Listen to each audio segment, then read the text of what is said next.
Hello everyone, welcome you all in your own channel Learn Everything. So ਆਪਾਂ UV spectroscopy ਦੇ ਵਿੱਚੋਂ next topic ਕਰਨ ਜਾ ਰਹੇ ਹਾਂ ਡਿਫਰੈਂਟ ਇਲੈਕਟ੍ਰੋਨਿਕ ਟ੍ਰਾਂਜੀਸ਼ਨ। ਬਹੁਤ ਇੰਪੋਰਟੈਂਟ ਆ, ਮਾਸਟਰ ਕੈਡਰ ਜਿਹਦੇ ਵਿੱਚੋਂ ਕੁਐਸਚਨ ਬਣ ਸਕਦਾ ਆ ਐਂਡ ਠੀਕ ਹੈ, ਬਹੁਤ ਈਜ਼ੀ ਵੇ ਨਾਲ ਕਰਾਂਗੇ। ਦੇਖੋ ਜਿਹੜਾ ਉਹਨੇ ਬੋਲਿਆ ਕਿ ਜਦੋਂ ਇੱਕ ਮੋਲੀਕਿਊਲ ਆ ਨਾ ਇਜ਼ ਇਰੀਡੀਏਟਡ ਵਿਦ UV ਜਾਂ ਫਿਰ ਵਿਜ਼ੀਬਲ ਲਾਈਟ, ਤਾਂ ਜਿਹੜੇ ਬੈਲੈਂਸ ਸ਼ੈਲ ਇਲੈਕਟ੍ਰੋਨਸ ਹੁੰਦੇ ਆ ਉਹ ਐਕਸਾਈਟਡ ਹੋ ਜਾਂਦੇ ਆ from the homo ground state ਹੈਗੀ ਆ to the LUMO excited state. For example ਗੱਲ ਕਰਦੇ ਹਾਂ ਇਥਾਈਲੀਨ ਦੀ। ਠੀਕ ਹੈ, ਕੀ ਦੱਸਿਆ ਉਹਨੇ ਕਿ ਜਦੋਂ ਕੋਈ ਮੋਲੀਕਿਊਲ ਆ ਉਹ ਇਰੀਡੀਏਟਡ ਹੁੰਦਾ ਵਿਦ UV ਜਾਂ ਵਿਜ਼ੀਬਲ ਲਾਈਟ ਨਾਲ, ਅਤੇ ਵੈਲੈਂਸ ਸ਼ੈਲ ਜਿਹੜੇ ਇਲੈਕਟ੍ਰੋਨ ਹੁੰਦੇ ਨਾ ਉਹ ਐਕਸਾਈਟ ਹੋ ਜਾਂਦੇ ਫਰੋਮ ਹੋਮੋ ਟੂ ਲੂਮੋ। ਠੀਕ ਹੈ, एग्जाम्पल ही होने इथाइलिन। मोड ऑफ ट्रांजिशन अलग अलग हो सकता N2 पाई हो जाए, N2 सिग्मा स्टार चल जाए, पाई टू पाई स्टार चल जाए। स्टार मतलब एक्साइटेड स्टेट्स है, सिग्मा टू पाई स्टार चल जाए, सिग्मा टू सिग्मा स्टार चल जाए। There can be different type of electronic transition after the absorption of energy in the form of UV visible light. The lowest energy molecular orbital HOMO are sigma bond are and highest energy molecular orbital LUMO जिन्होंने असी पाई orbital कहते हैं। ठीक है, सो अलग अलग की हो सकता है, N2 पाई ट्रांजिशन हो सकती है, N2 सिग्मा स्टार हो सकती है, sigma to pi star, sigma to sigma star.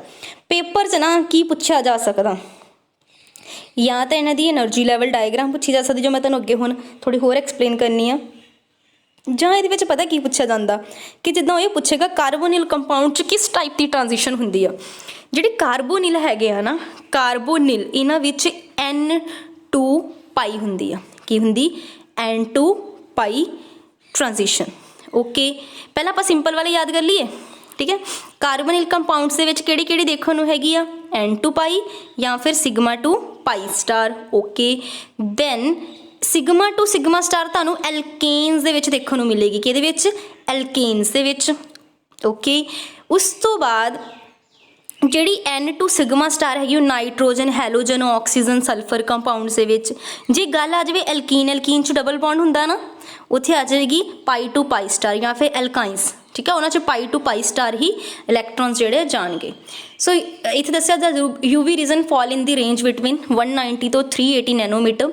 The visible region fall in to the 380 ਤੋਂ 750 ਨੈਨੋਮੀਟਰ। ਬਹੁਤ ਇੰਪੋਰਟੈਂਟ ਆ, ਪਹਿਲਾਂ ਤਾਂ ਕੁਐਸਚਨ ਤੁਹਾਡਾ ਇੱਥੋਂ ਹੀ ਬਣ ਸਕਦਾ ਕਿ UV ਰੀਜਨ ਜਿਹੜਾ ਫਾਲ ਕਰਦਾ ਕਿਸ ਰੇਂਜ ਦੇ ਵਿੱਚ? 190 ਤੋਂ 380 ਐਂਡ ਵਿਜ਼ੀਬਲ 380 ਤੋਂ 750। ਅਗੇਨ UV ਰੀਜਨ ਕਿਹ 'ਚ ਫਾਲ ਕਰਦਾ? 190 ਟੂ 380 ਨੈਨੋਮੀਟਰ, ਇਹ ਵੀ ਯਾਦ ਰੱਖਣਾ। ਅਤੇ ਦੂਸਰਾ ਹੈਗਾ 380 ਤੋਂ ਜਸਟ ਅੱਗੇ 750 ਤੱਕ। ਅਤੇ ਉਹਦੇ ਵਿੱਚ ਪੋਸੀਬਲ ਟ੍ਰਾਂਜੀਸ਼ਨ ਕਿਹੜੀਆਂ? Pi to pi star, N2 pi star, sigma to sigma star, N2 sigma star, ਜਿਹੜੀਆਂ ਆਪਾਂ ਹੁਣੇ ਦੇਖੀਆਂ।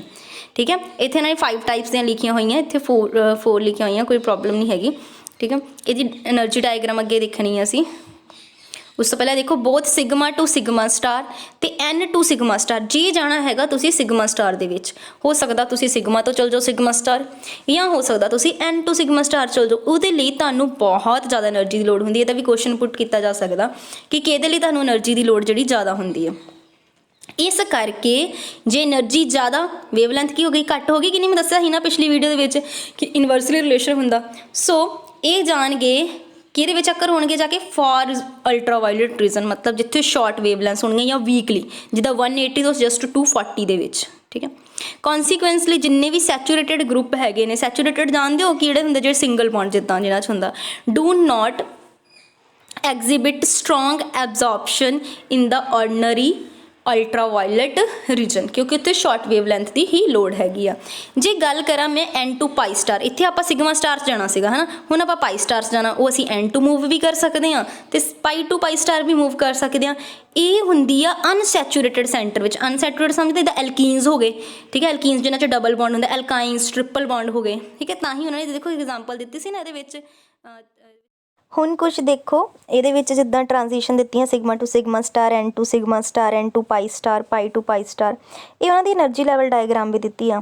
ਦੇਖੋ ਸਭ ਤੋਂ ਜ਼ਿਆਦਾ ਜਿੱਦਾਂ ਦੇਖੋ ਡਿਫਰੈਂਸ ਕੇ 'ਚ ਸਿਗਮਾ ਟੂ ਸਿਗਮਾ ਸਟਾਰ, ਉਸ ਤੋਂ ਘੱਟ N2 ਸਿਗਮਾ ਸਟਾਰ, ਫਿਰ ਪਾਈ ਟੂ ਪਾਈ ਸਟਾਰ, ਸਭ ਤੋਂ ਘੱਟ ਕੀ ਹੈ? N2 pi star. ਇਹ ਨੀਚੇ ਵਾਲੇ ਬੌਂਡਿੰਗ ਹੈਗੇ ਨੇ, ਜਿਹੜੇ ਸਟਾਰ ਵਾਲੇ ਐਂਟੀ ਬੌਂਡਿੰਗ ਹੈਗੇ ਨੇ। ਠੀਕ ਹੈ, ਸੋ ਸਭ ਤੋਂ ਪਹਿਲਾਂ ਆਪਾਂ ਥੋੜ੍ਹਾ ਡਿਟੇਲ ਦੇ ਵਿੱਚ ਦੇਖ ਲੈਂਦੇ ਹਾਂ ਸਿਗਮਾ ਟੂ ਸਿਗਮਾ ਸਟਾਰ। ਠੀਕ ਹੈ, देखो sigma to sigma star transition की गल करते हैं, transition in which sigma bonding electron, देखो बॉन्डिंग की गल की है पहला, इतने नीचे वाले बॉन्डिंग होंगे आ, to anti bonding sigma star, ठीक है, एंटी बॉन्डिंग सिग्मा स्टार दे विच जावांगे। The transition can be shown by only compound जिहड़े हुंदे सैचुरेटेड, ठीक है, in which all valence shell electron are involve in the formation of sigma bond, जिन्हां विच सिग्मा बॉन्ड ही होणगे। The energy required to these is very high, देखो इन्ना एनर्जी वैसे भी डिफरेंस देखो कितना ज़्यादा, तो मतलब एनर्जी बहुत ज़्यादा चाहिए है, ठीक है। तो मैं तुहानूं दस्सिया ही जे एनर्जी ज़्यादा आ तो वेवलेंथ की होएगी घट। हुण इस बारी हो सकता पेपर च पुछ ले कि जिहड़ी sigma to sigma star transition हुई उहदे विच वेवलेंथ की है, शॉर्टर वेवलेंथ, ठीक है। ये किधर किहदे लई हुंदी है, for the occur at very shorter wavelength, ये शॉर्टर वेवलेंथ ते हुंदियां। एग्जाम्पल इहदी हैगी है जिद्दां मीथेन हैगा, मीथेन च सारे सिंगल बॉन्ड ही हैगे ने, CH4 सैचुरेटेड हैगा बिल्कुल, ठीक है। सो ये एब्जॉर्प्शन जी होंगी आ वो ओनली सिर्फ 125 नैनोमीटर से हो जाती है, क्यों, क्योंकि तुहानूं पता है ये बहुत ज़्यादा एनर्जी चाहिए ट्रांजिशन लिए, सो जो एनर्जी चाहिए ज़्यादा तो वेवलेंथ की होएगी घट। देखो मिथेन के केस, सो सैचुरेटेड विच किहड़ी है, sigma to sigma star. Clear है जी। पहला सिग्मा टू सिग्मा स्टार ये नोट करने वाले पॉइंट की आ, मेन एक ये कि जी एनर्जी चाहिए वो बहुत ज़्यादा चाहिए, इस करके एक कहते होंगी आ अकर होंगी very short wavelength. Clear. Next वाली देखते हैं आप, ये देखो उन्होंने दिखाया भी होया मीथेन दे, देखो अगे इथेन दे दिखाया होया, ठीक है। ये ही ट्रांजिशन हुई इलैक्ट्रॉन, देखो ट्रांजिट करके एक्साइटेड स्टेट चल गया, सिग्मा स्टार दे चल गया, ठीक है। ये वेवलेंथ भी बहुत घट चाहिए है क्योंकि सारे तो सिंगल बॉन्ड है, सैचुरेटेड है, ठीक है। ये भी दसिया since these wavelength are lesser than 200 nanometer and fall in the vacuum UV region दे जाके फॉल कर दिया। Usually spectroscopic technique can not be use in case of such transition, ये आप स्पैक्ट्रोस्कोपिक टैक्नीक ही नहीं यूज़ कर सकते क्योंकि ये इन्नियां ही घट वेवलेंथ दियां जाके फॉल कर दियां पईयां वैक्यूम UV रीजन दे विच, ये भी थोड़ा पॉइंट नोट करने वाला। उस तो बाद दूसरे नंबर वाली आ गई N2 सिग्मा स्टार, ठीक है। N होंदे non bonding, in non bonding तो किह जाणगे एंटी बॉन्डिंग सिग्मा स्टार दे विच जाणगे, ठीक है। कि मतलब जो नॉन बॉन्डिंग जिदा ये हैट्रो एटम से पे हुए, दिस इज़ द हैट्रो एटम, ये N2 सिग्मा स्टार, देखो इत्थे सिग्मा हुंदा है विच वाला, वो सिग्मा स्टार एंटी बॉन्डिंग दे चल गए, ठीक है। इन्हां च भी देखो इन्हां लई एनर्जी जिहड़ी आ ट्रांजिशन एनर्जी आ वो लो हुंदी आ, इस करके ये किते होणगे लॉन्गर वेवलेंथ ते होणगे, ठीक है। उहदे नालों घट सी ना एनर्जी, इस करके लॉन्गर वेवलेंथ ते होणगे। जिद्दां मिथाइल क्लोराइड आ, इहदी एनर्जी 174 नैनोमीटर चाहिए, ठीक है। ये देखो energy required for these transition decreases with decrease in electron activity, ये भी पॉइंट नोट करने वाला, जिद्दां जिद्दां इलैक्ट्रॉन एक्टिविटी घटेगी ना ये एनर्जी जिहड़ी आ वो भी सानू घट चाहिए होएगी, ठीक है। हैट्रो एटम की इलैक्ट्रॉन एक्टिविटी देखनी जिद्दां ये क्लोरीन आ, ठीक है, जिहदी इलैक्ट्रॉन एक्टिविटी घट गई तुसीं इहदी जगह कोई होर लगा दो जिहदी इलैक्ट्रॉन एक्टिविटी घट हैगी आ, उहदे नाल की होना एनर्जी भी घट जानी है तो वेवलेंथ फिर की हो जानी, इन्हें ज़्यादा वेवलेंथ वाल जाना, ठीक है। सो मतलब एनर्जी घट गई तो वेवलेंथ किहदे विद हाई वाल चले जाएंगे।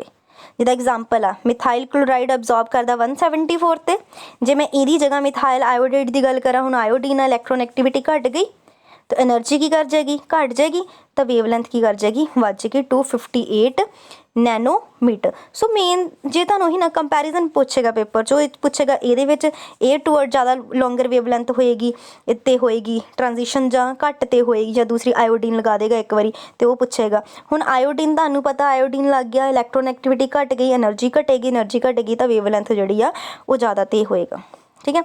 ਇਹਦੀ एग्जाम्पल अगे ਲਈ ਉਹਨੇ अमाइन NH3, इत्ते भी एंटी बॉन्डिंग इलैक्ट्रॉन ਹੁੰਦੇ ਆ। ਇਹਦੀ हायर वेवलेंथ दसी हुई है किहदे नालों, alcohol as nitrogen has, alcohol च OH हुंदा तुहानूं पता बॉन्डिंग एंटी बॉन्डिंग तो उत्ते भी हैगे आ। हुण दसो किहदी इलैक्ट्रॉन एक्टिविटी ज़्यादा हुंदी, ऑक्सीजन की कि नाइट्रोजन की, ठीक है। ऑक्सीजन की ज़्यादा हुंदी इलैक्ट्रॉन एक्टिविटी वध गई, ठीक है। सो ਇਹਦੀ की हो जाएगी, जो इलैक्ट्रॉन एक्टिविटी बढ़ेगी एनर्जी घटेगी, सो इस करके वेवलेंथ की होएगी ज़्यादा होएगी। So amine absorb higher wavelength than alcohol as nitrogen has less electron activity, sorry हाँ जी नाइट्रोजन की घटी ना इलैक्ट्रॉन एक्टिविटी, नाइट्रोजन की घट ऑक्सीजन की ज़्यादा होंगी उत्तों। सो अमाइन के केस के विच की है नाइट्रोजन, ठीक है, ਐਲਕੋਹਲ ਦੇ ਵਿੱਚ ਕੀ ਆ ਉਹ ਹੁਣ ਨਾਈਟ੍ਰੋਜਨ ਦੀ ਇਲੈਕਟ੍ਰੋਨੈਗੇਟਿਵਿਟੀ ਘੱਟ ਹੈ ਆਕਸੀਜਨ ਨਾਲੋਂ, ਜਿਹਦੀ ਇਲੈਕਟ੍ਰੋਨੈਗੇਟਿਵਿਟੀ ਇਹਦੀ ਘੱਟ ਹੈ, ਤਾਂ ਇਹਦਾ ਮਤਲਬ ਇਹਦੀ એનર્ਜੀ ਕੀ ਕਰੇਗੀ, ਇਹਨੂੰ એનર્ਜੀ ਵੀ ਇਹਦੀ ਘੱਟ ਜਾਏਗੀ। ਜੇ એનર્ਜੀ ਘੱਟ ਜਾਏਗੀ ਤਾਂ ਵੇਵਲੈਂਥ ਵੱਧ ਜਾਏਗੀ। ਬਸ ਇਹ ਕਨਸੈਪਟ ਯਾਦ ਰੱਖੋ, ਇਲੈਕਟ੍ਰੋਨੈਗੇਟਿਵਿਟੀ ਡਿਕਰੀਜ਼ਿਸ, એનર્ਜੀ ਡਿਕਰੀਜ਼ਿਸ, ਸੋ ਵੇਵਲੈਂਥ ਇਨਕਰੀਜ਼ਿਸ। ਸੋ ਜਿਹਦਾ ਮਰਜ਼ੀ ਉਹ ਤੁਹਾਨੂੰ ਪੇਪਰ 'ਚ ਕੰਪੈਰੀਜ਼ਨ ਪੁੱਛ ਲਵੇ, ਫਿਰ ਤੁਸੀਂ ਆਰਾਮ ਨਾਲ ਕਰਕੇ ਦੱਸ ਸਕਦੇ ਹੋ, ਕਿਉਂਕਿ ਵੇਵਲੈਂਥ 'ਤੇ ਕੁਐਸਚਨ ਬਣਦਾ। ਠੀਕ ਹੈ, ਸੋ ਦੇਖੋ ਇਹ ਲਿਖਿਆ ਗ੍ਰੇਟਰ ਦਾ ਇਲੈਕਟ੍ਰੋਨੈਗੇਟਿਵਿਟੀ, ਹੁਣ ਜੇ ਇਲੈਕਟ੍ਰੋਨੈਗੇਟਿਵਿਟੀ ਵੱਧ ਜਾਂਦੀ ਆ, ਮੋਰ ਦਾ ਫਰਮਲੀ ਨੋਨ ਬੌਂਡਿੰਗ ਇਲੈਕਟ੍ਰੋਨ, ਮਤਲਬ ਜ਼ਿਆਦਾ, ਦੇਖੋ ਇਲੈਕਟ੍ਰੋਨੈਗੇਟਿਵਿਟੀ ਵਧਣ ਦਾ ਮਤਲਬ ਕੀ ਆ, ਉਹ ਜ਼ਿਆਦਾ ਸਟਰੋਂਗਲੀ ਉਹਦੇ ਨਾਲ ਫਰਮਲੀ ਕਾਫੀ ਸਟਰੋਂਗਲੀ ਜਿਹੜੇ ਆ ਉਹ ਬੌਂਡਡ ਹੋਏ ਪਏ ਨੇ ਉਹਦੇ ਨਾਲ। ਠੀਕ ਹੈ, ਸੋ ਇਸ ਕਰਕੇ ਬਹੁਤ ਜ਼ਿਆਦਾ એનર્ਜੀ ਚਾਹੀਦੀ ਹੋਏਗੀ, ਫਿਰ ਬਹੁਤ ਜ਼ਿਆਦਾ એનર્ਜੀ ਚਾਹੀਦੀ ਹੋਗੀ ਉਹਨਾਂ ਨੂੰ ਅਲੱਗ ਕਰਨ ਲਈ। ਜੇ એનર્ਜੀ ਜ਼ਿਆਦਾ ਚਾਹੀਦੀ ਹੋਗੀ ਤਾਂ ਵੇਵਲੈਂਥ ਕੀ ਕਰ ਗਈ, ਘੱਟ ਗਈ। ਸੋ ਸਮਝ ਰਹੇ ਹੋ ਥੋੜ੍ਹਾ ਕਨਸੈਪਟ ਨੂੰ। ਸੋ ਹਾਈਡਰੋਜਨ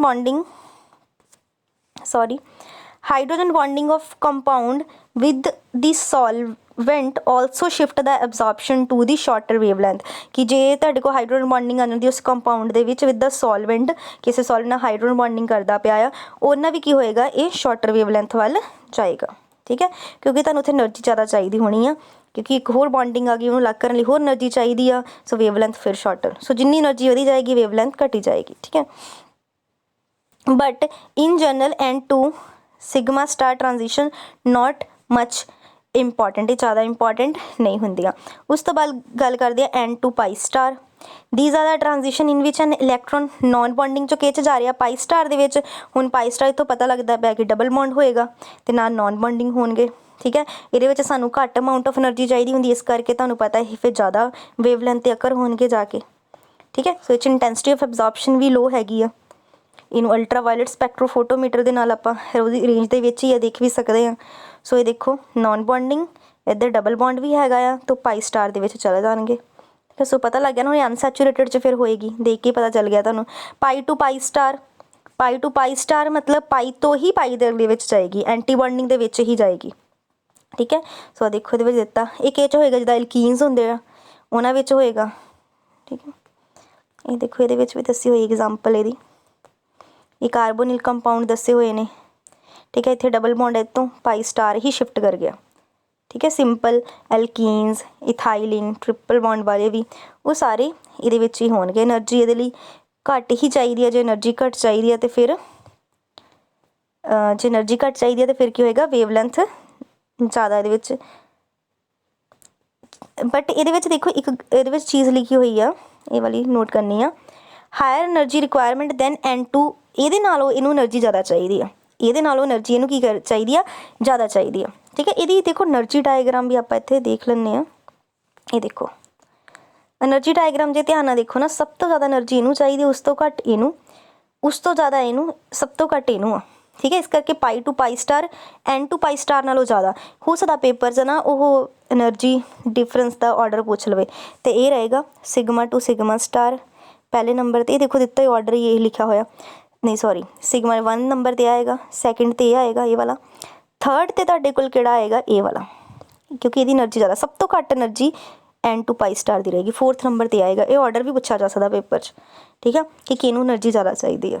ਅਤੇ ਜਿਹੜੇ ਸਿਗਮਾ ਸਿੰਪਲ ਹੈਗਾ ਆ, ਸਿੰਪਲ ਸਿਗਮਾ ਹੈਗਾ ਆ, ਉਹ ਸੈਚੂਰੇਟਡ ਦੇ ਵਿੱਚ ਹੈਗਾ, ਇਹ ਐਂਟੀ ਬੌਂਡਿੰਗ, ਅਤੇ ਸਿਗਮਾ ਇਹਦੇ ਵਿੱਚ ਐਂਟੀ ਬੌਂਡਿੰਗ ਦੇ ਨਾਲ ਡਬਲ ਬੌਂਡ, ਇਹ 'ਚ ਡਬਲ ਬੌਂਡ। ਠੀਕ ਹੈ, ਸੋ ਇਹ ਬਸ ਧਿਆਨ ਰੱਖਣਾ ਹੈ, ਈਜ਼ੀ, ਬਸ ਐਨਰਜੀ ਡਿਫਰੈਂਸ ਵੀ ਯਾਦ ਰੱਖਣਾ।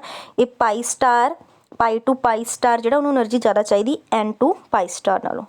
ਕਲੀਅਰ ਹੈ, ਇਹ ਟ੍ਰਾਂਜੀਸ਼ਨਸ ਇੰਪੋਰਟੈਂਟ ਹੈ, ਇਹਦੇ 'ਤੇ ਕੁਐਸਚਨ ਆਈ ਥਿੰਕ ਸ਼ਾਇਦ ਮਾਸਟਰ ਗਿਡਰ 'ਚ ਬਣਿਆ ਵੀ, ਦੇਖ ਲੈਣਾ, ਇਹ ਇੰਪੋਰਟੈਂਟ ਹੈਗਾ ਆ। ਠੀਕ ਹੈ, ਸਪੈਕਟ੍ਰੋਸਕੋਪੀ ਦੇ ਵਿੱਚ ਸਭ ਤੋਂ ਇੰਪੋਰਟੈਂਟ ਟੌਪਿਕ ਹੈਗਾ ਇਹ।